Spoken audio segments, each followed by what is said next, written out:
So let's start our practice sets. The very first question of this set is before you.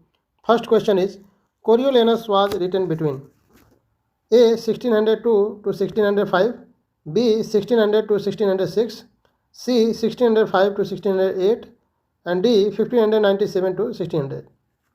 So correct answer will be option number C 1605 to 1608. कोरियोलोनस जो लिखा गया था वो 1605 से लेकर के 1608 के बीच में लिखा गया था और जो कि पब्लिश हुआ था आपका किसमें, फर्स्ट फोलियो में, फर्स्ट फोलियो में आपका पब्लिश हुआ था. Moving to next question, question number second. Who declared Coriolanus superior to Hamlet? A T S. Eliot, B S T. Coleridge, C Ben Jonson and D doctor Johnson. So correct answer is option number A T S. Eliot. T S. Eliot ने बोला है कि Coriolanus is superior to Hamlet और इनका एक creation है जिसका नाम है सेक्रेड वुड, जो कि आपका आया था 1920 में.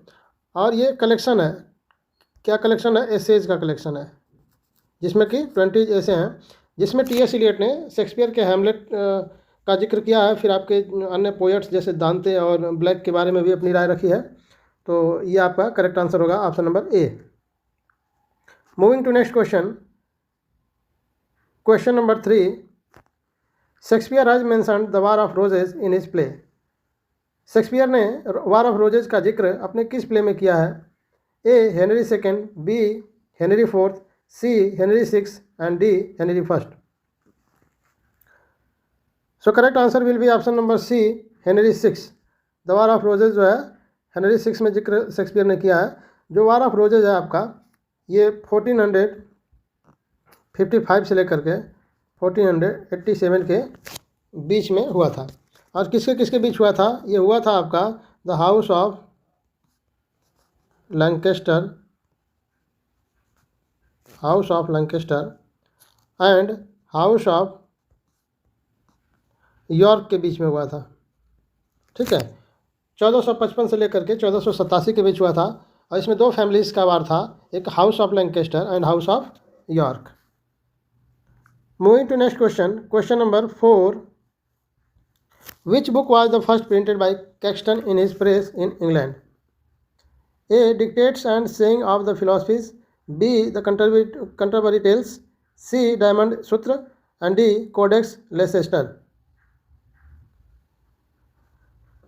So correct answer will be option number A dictates and saying of the philosophies. ये आपका जो है इंग्लैंड में कैक्सटन ने इंग्लैंड में आपका जो प्रिंटिंग प्रेस की स्थापना की वो किया था आपका 1476 में. ठीक है, और किया था ये एलोमनरी एरिया एक है, ठीक है, जो पड़ता है वेस्ट मिनिस्टर में. ठीक है, और ये जो कैक्सटन थे एक आपके इंग्लिश मर्चेंट थे, डिप्लोमेटिक थे और राइटर थे. ठीक है, तो जो सबसे पहले इनका प्रिंटिंग्स आया, जो फर्स्ट प्रिंट किया गया बुक इनके यहाँ कैक्सटन प्रेस में, तो वो थे dictates and saying of the philosophies. Moving to next question, question number 5. Sir Thomas More published his most famous book Utopia in the year? A 1516, B 1448, C 1520 and D 1545. Utopia का publication कब हुआ था? So correct answer will be option number A 1516, जो कि Thomas More की एक famous creation है utopia, जिससे कि थॉमस मोर जाने गए. यूटोपिया में एक ये फिक्शनल आइसलैंड है, ठीक है, और जिसमें कि थॉमस मोर ने आपका सोशल एंड पॉलिटिकल सटायर दिया है. ठीक है, और ये जो बुक है दो पार्ट में है. एक पार्ट में आपका डायलॉग्स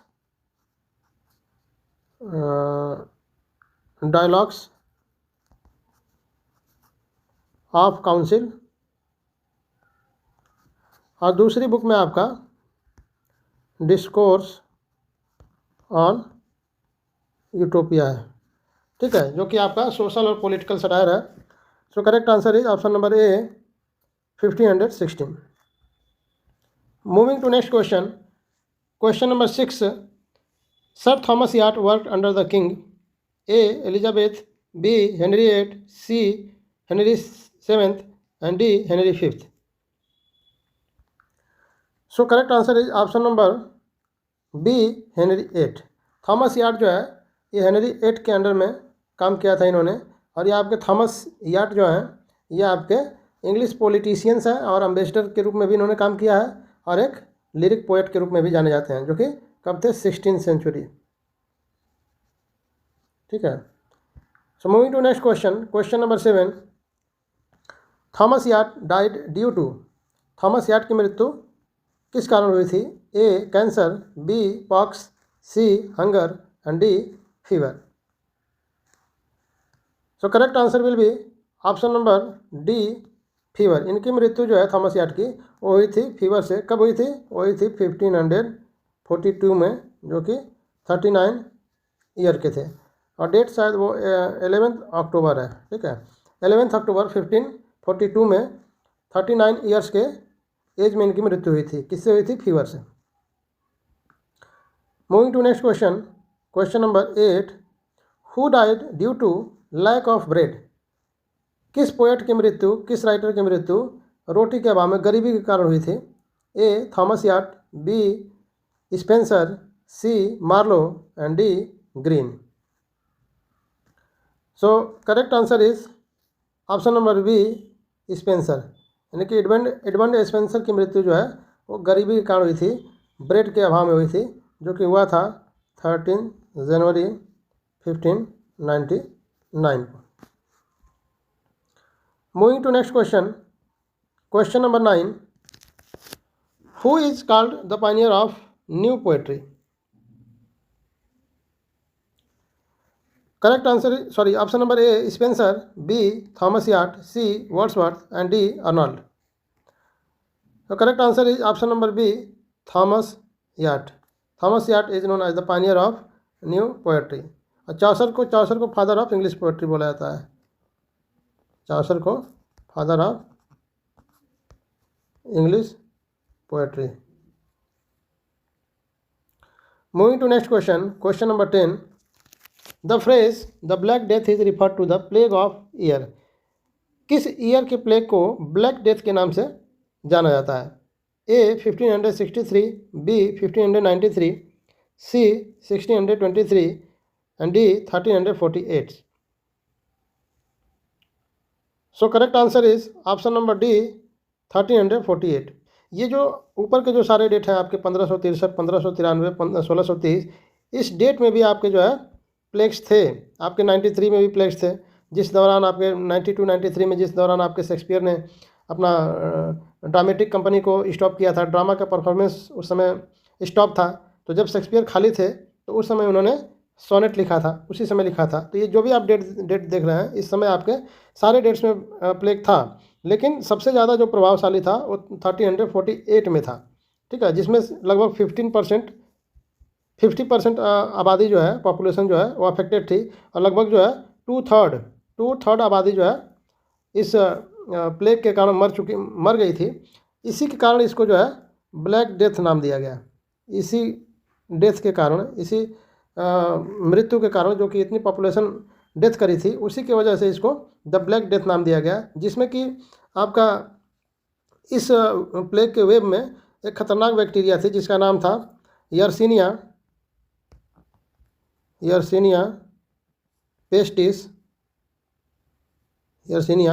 पेस्टिस बैक्टीरिया, जो कि काफ़ी भयानक रूप में थी। तो इसके वजह से जो है आपका 1348 में बहुत सारे पॉपुलेशन डेथ करी थी। इसके वजह से द ब्लैक डेथ नाम दिया गया। Correct answer is 1348। Moving to next question, question number 11, Ben Jonson composed his first play Isle of Dogs with collaboration A. Lilly, B. Marlowe, C. Thomas Nash and D. Shakespeare. So correct answer is option number C, Thomas Nash. Thomas Nash और आपके Ben Jonson ने collaborate किया था एक play को जिसका नाम है आइसल ऑफ डॉग्स, जो कि आपका 1597 में आया था। ठीक है, तो option number C is right. Moving to next question, question number 12। Bacon got the title of knighthood in the year A 1603, 1615, 1595 and D 1590। Bacon को नाइटहुड की उपाधि किस ईयर में मिली थी? 1603, 1615, 1595 और 1590। So correct answer is option number A 1603। Bacon को जो है नाइटहुड की उपाधि जो है 1603 में मिली थी। और किसने दिया था, किस किंग ने? वो दिया था जेम्स फर्स्ट ने। और ये नाइटहुड की उपाधि किस लिए दी जाती है, क्यों दी जाती है, इसके बारे में थोड़ा जान लेते हैं। जो नाइटहुड की उपाधि है ये किसी विशेष क्षेत्र में विशेष योगदान के लिए या उत्कृष्ट कार्य के लिए आपके राजाओं के द्वारा ये नाइटहुड की उपाधि दी जाती थी। और जिसको ये उपाधि मिलती थी वो अपने नाम के आगे सर लगा सकता था। ठीक है, सर फ्रांसिस बेकन आप नाम जानते हैं, तो जो सर का जो टाइटल लगा है वो नाइटहुड के उपाधि की वजह से ही लगा है। ठीक है, और ये जो फीमेल को मिलता है, ये तो नाइटहुड की उपाधि किसको मिलता है? मेल को मिलता है। और जो फीमेल्स होती हैं, फीमेल्स को इस कार्य के लिए जो नाइटहुड की उपाधि मिलती है, जो उपाधि मिलती है उसका नाम होता है आपका डेमहुड। क्या है? डेमहुड। ठीक है, तो जो अंतर्राष्ट्रीय लेवल पे एक विशेष रोल के लिए, विशेष कार्य के लिए, उत्कृष्ट वर्क के लिए जो उपाधि मिलती है महिलाओं को, जो फीमेल्स को, वो डेमहुड की उपाधि मिलती है। वो महिलाएं अपने नाम के आगे डेम शब्द वर्ड का प्रयोग कर सकती हैं। आपका इंडिया में भी जो है अंग्रेज़ों के द्वारा नाइटहुड की उपाधि दी गई थी, रविन्द्रनाथ टैगोर को दिया गया था। ठीक है, तो बाद में मुझे लग रहा है कि 1916 या 1919 के करीब जो है रविन्द्रनाथ टैगोर ने उसको वापस भी कर दिया था। और फ्रांसिस बेकन के पास इसके अलावा, नाइटहुड के अलावा और भी बहुत ही महत्वपूर्ण पद थे, महत्वपूर्ण पदों पे काम किए थे। जैसे आपके अटॉर्नी जनरल के पद पे काम किए थे। फिर आपके लॉर्ड चांसलर के पद पे भी काम किए थे, लॉर्ड चांसलर के पद पे भी काम किए थे। तो ये रहा आपका answer. Correct answer is option number A 1603। Moving to next question, question number 13। Whose statement is this? Knowledge is power. Knowledge is power ये किसका स्टेटमेंट है? A Shakespeare, B Marlowe, C Greene, D Bacon. तो correct answer is option number is option D. Correct answer is option D, ये Bacon ने बोला है। Moving to next question, question number 14। Some books should be tasted, some devoured, but only a few should be chewed and digest is line of. ये किसकी line है? बहुत ही महत्वपूर्ण line है, बहुत ही इंपॉर्टेंट लाइन है। A Shakespeare, B Robert Greene, C Wordsworth and D Donne. So correct answer is option number D, Donne. Donne is correct answer. ये जो लाइन है ये नहीं शेक्सपियर की है, नहीं ग्रीन की है और नहीं वर्ड्सवर्थ की है। ये जो लाइन है वो है फ्रांसिस बेकन की। किसकी है? बेकन की है। और कहाँ की है? ऑफ स्टडीज़ में इन्होंने बोला है। कहाँ पे? ऑफ स्टडीज़ में बोला है इन्होंने। और इन्होंने कहा कि some books should be tested. कुछ बुक्स ऐसी हैं जो केवल टेस्ट करके छोड़ देना चाहिए। मीन्स कुछ बुक हमें ऐसे पढ़नी चाहिए, ठीक है, जिसका कोई महत्व, ऐसी बुकें जो कोई खास इंपॉर्टेंस रोल नहीं अदा करती हैं, उसको जो है हल्का सा टेस्ट करके छोड़ देना चाहिए या थ्रोली पढ़ लेनी चाहिए। एंड सम डिवोर्ड, और या डिवोट कर सकते हैं, यानी कुछ बुक ऐसी हैं जिनको हमें थ्रोली पढ़ लेना चाहिए या उनको ज़्यादा इंपॉर्टेंस नहीं देना चाहिए, ठीक है, केवल ऐसे पढ़ लेनी चाहिए, ठीक। And but only a few should be chewed and digest. लेकिन कुछ बुकें ऐसी होती हैं जो बहुत ही इंपॉर्टेंट होती हैं, उसको हमें लाइन बाय लाइन पढ़ना चाहिए और उसको समझ करके पढ़ना चाहिए, उसे गहराई में डूब करके पढ़ना चाहिए। और उसको पढ़ने के बाद, उसको समझने के बाद डाइजेस्ट का मतलब कि अपने व्यवहारिक जीवन में उसको लागू करना चाहिए, व्यवहारिक जीवन में उसको आत्मसात करना चाहिए, ठीक है। तो ये इसका आंसर जो है बेकन हो जाएगा, जो कि इसमें नहीं दिया है। तो करेक्ट आंसर आपका डी हो जाएगा। Moving to next question, question number 15। Who used first the term metaphysics? Metaphysics का यूज सबसे पहले टर्म किसने दिया है? A Bacon, B doctor Johnson, C John Dryden and D Donne. John Donne. Correct answer is option number option number C, John Dryden. और ये बात हो रही है आपकी in the reference of European poets. ठीक है, तो फर्स्ट जो टर्म दिया है मेटाफिजिक्स का वो दिया है जॉन ड्राइडन ने. So moving to next question, question number 16. Money is a great servant but a bad master is line of, and it's a very important line. A. Bacon, B. Shakespeare, C. Arnold and D. None.